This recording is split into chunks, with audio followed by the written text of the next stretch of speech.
You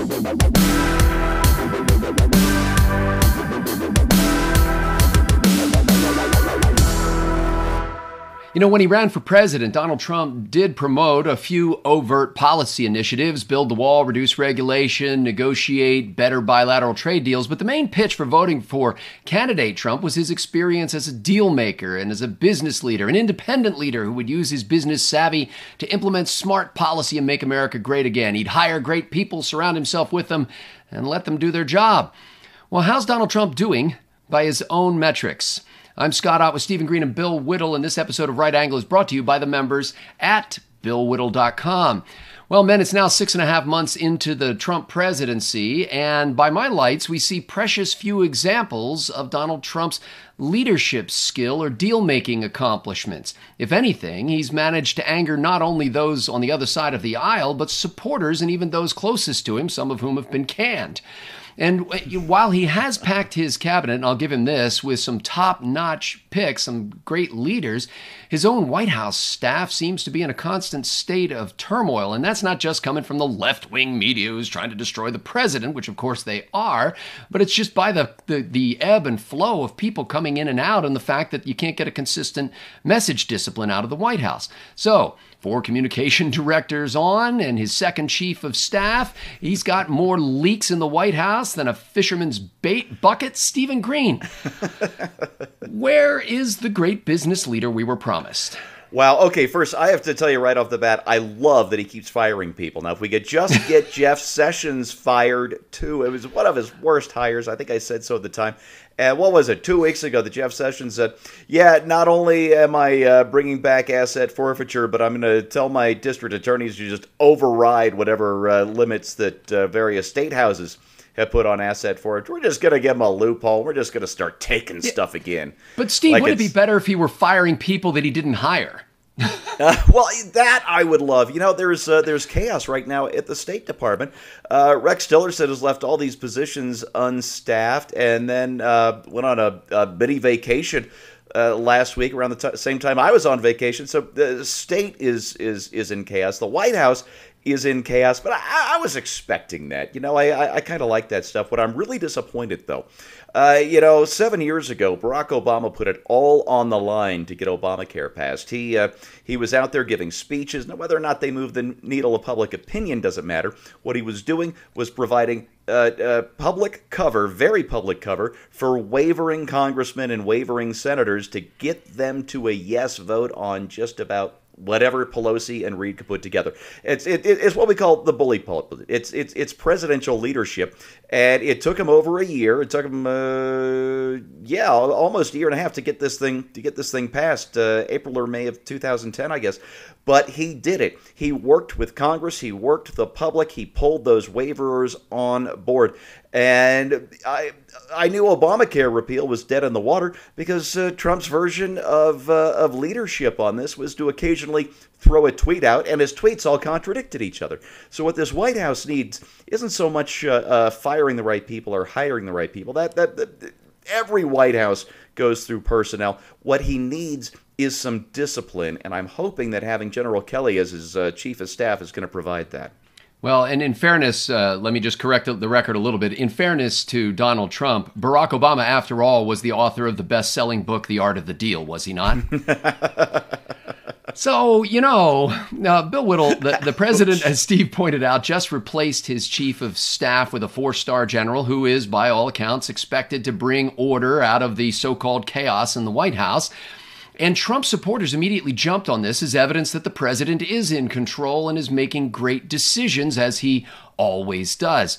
But so far, we've seen little of that management guru we were expecting and almost nothing of the great deal maker. Now, I'm not talking about his public pronouncements of what he believes.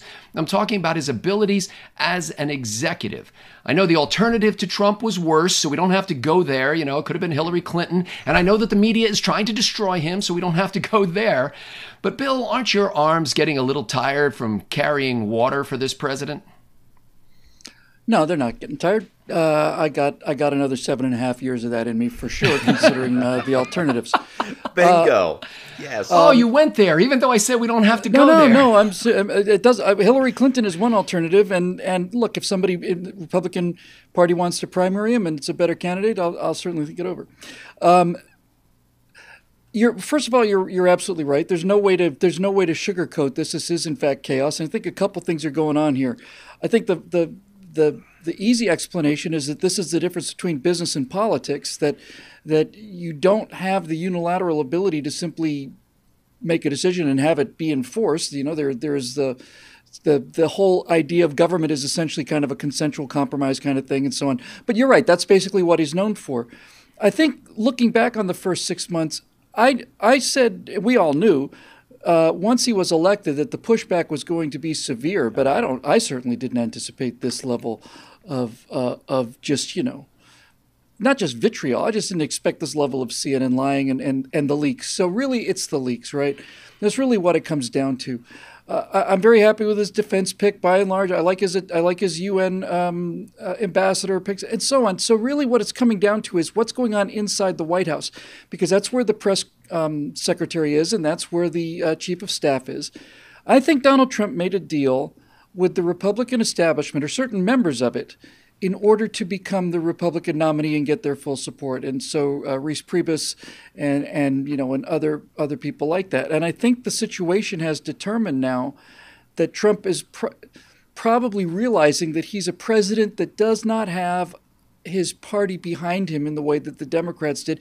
In fact, he may have less of the party behind him than any president in memory, although Reagan also had a lot of people who didn't think he was good for the party, that he was an outsider. Well, so, Bill, let me bring this back, though, because I don't think it's a problem with the Republicans don't like Trump or the media doesn't like Trump. Let me give you a specific example. So he's having problems with leaks in the White House. He brings in Anthony Scaramucci. Scaramucci's first act as the new communications director is to intentionally call a reporter and call Reince Priebus an effing schizoid, paranoid schizophrenic or whatever. So not only did he not deal with the leaks, but he brought in a guy who can't keep his mouth shut. The last bit of your question just completely froze. Not only did he not deal with the leaks, I'm saying if he has a problem with leaks, the last thing you do is bring in loose-lipped Scaramucci who can't keep his mouth shut, and that guy was actually the exact opposite of the kind of person of discretion that you needed at that time, wasn't he? Yeah, he absolutely was, and there's no question about it. I suspect. Look, yes, it's a mess. Okay, it's a mess, and the only thing worse than having a mess and constantly trying to find a fix to the mess is having a mess and keeping the mess and letting the mess go. I'm a little bit reminded about the Iraq War situation here, where the inertia and the stay the course kind of attitude said, we're making mistakes here, and people were saying we were making mistakes. We kept making the mistakes until finally George Bush decided, okay, no, this whole strategy is wrong. We swapped a bunch of commanders out there, but he had to finally make a decision that we're either going to go with a surge, we're going to go bigger, we're going to go home. He made the decision, and that strategic change fixed all of the tactical issues. So in the similar sense, the question is the hiring of Kelly a strategic change of vision on Donald Trump's part, or is it just the next guy to get fired? Yeah. I think that's really it. The indication seems to be that it's a sea change of some kind. Kelly, by all accounts, so Scaramucci goes in there, and then immediately blows up with this ridiculous phone call and all of these absurd quotes. He says, my God, we got to do something with Kelly. And Kelly's first action is, we are getting rid of this guy. That's the first thing that's going to happen. We're getting rid of him, or I'm not coming. Yeah. You could look at that as saying, okay, here's somebody finally got an adult here doing it. But your larger point is correct, Scott. This is the kind of thing that people thought Donald Trump would be doing. And I agree completely that he has been really lacking not even the persuasive skills, but just lacking message continuity. This whole Republican thing with the 17 attempts to repeal Obamacare. If Trump were an effective politician, he would have made it crystal clear, that the people elected me, and if you're a Republican and you're standing against me on this key issue, I'm going to call you out and I'm going to primary you and I'm going to bring the Trump fury down on you. So yeah, I suspect what it is really is more of a problem understanding the consensual nature of politics, even on your own team. You know, it's one thing to, I'll just close with this because obviously the whole thing is kind of confusing. Let me just say this. I suspect that a businessman understands that let's say I'm an American businessman, I want to negotiate with a Chinese company. We understand that the Chinese company are going to be the adversaries. We understand that they are going to be pushing for the best deal possible. We're prepared for what they want. We're probably not prepared for the fact that if I'm the CEO of the American company, I'm going to give orders that aren't obeyed and that people on my staff are going to leak negotiating tactics and strategy to the Chinese. I suspect I'm not ready for that. And that seems to be a fair assessment of what's happening. So we'll see. Hey, Scott, you mind if I throw in one more thing that Bill just reminded me of? You know, we spent 2006 and a big part of 2005 watching Iraq slide into a civil war under Donald Rumsfeld's watch. And I remember shouting at the TV, shouting at vodkapundit.com, you've got to change course in Iraq, President Bush. You've got to change course. You've got to get rid of Rumsfeld or you're going to lose the Congress. And sure enough, boom, 2006 election hit. Bush lost the Congress. He lost the Senate. And the day after the election, on Wednesday morning, is when he announced he was replacing Donald Rumsfeld, and the entire Republican Party went, now you get rid of him?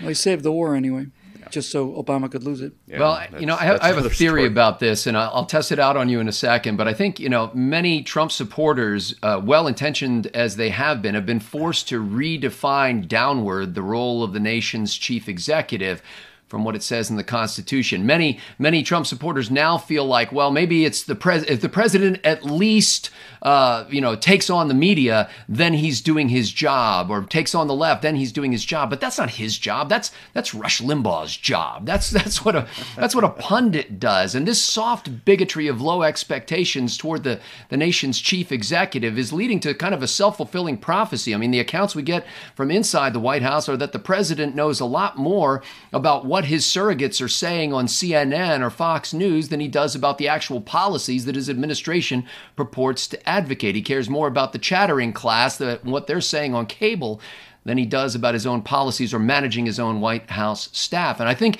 that if we're really going to make America great again, then we need to hold our president to a higher standard.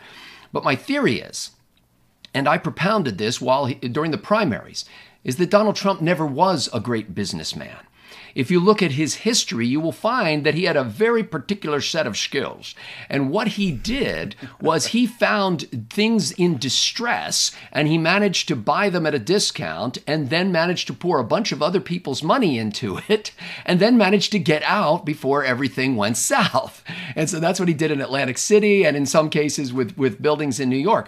Now, that can be done by a very small handful of people. You don't need to be a great business leader to have an organization like that because a lot of it depends on your personality. And so you can sit down with the New Jersey Gaming Commission and basically say, banks are lining up to give me 7% money, when in fact no banks were lining up and the best money you could get was 14%.